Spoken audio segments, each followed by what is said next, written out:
This is Fox 5 News at 10.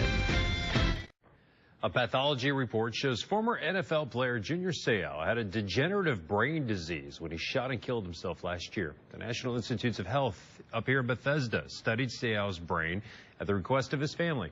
Doctors found abnormalities consistent with a disease known as CTE, which was likely brought on by years of repeated hits to the head.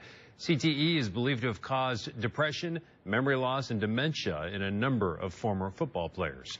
Joining us now to explain more about the disease is Dr. Michael Yochelson from MedStar National Rehabilitation Hospital. Doctor, thank you for coming in. How do repeated head injuries lead to a disease? Thank you, Brian, for having me. So we are very familiar with what happens in concussion on a one-time basis, but what we have learned over many years of studying this is that you end up with multiple concussions or multiple brain injuries.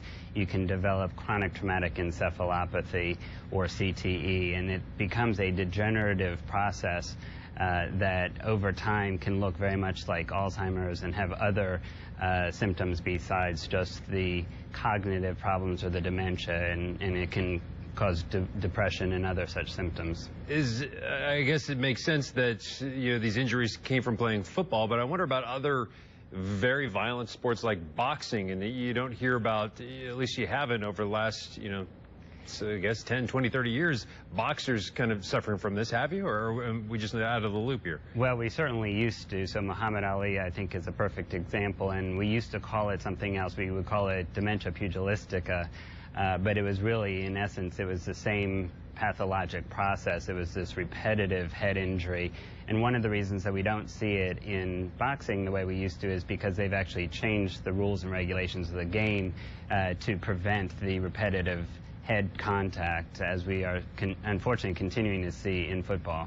How should the NFL move forward when it comes to these types of injuries? Are there ways to diagnose this and prevent after football type incidents like Junior Seau, who ended up taking his own life?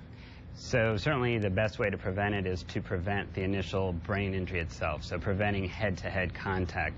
Unfortunately, you can even get concussions without head-to-head contact, so a significant enough blow to the chest or a whiplash type of injury could even cause a concussion. But eliminating the direct head-to-head blows would help to reduce the incidence of this. All right. Dr. Michael Yochelson from MedStar National Rehabilitation Hospital, thanks for coming in. Thank you.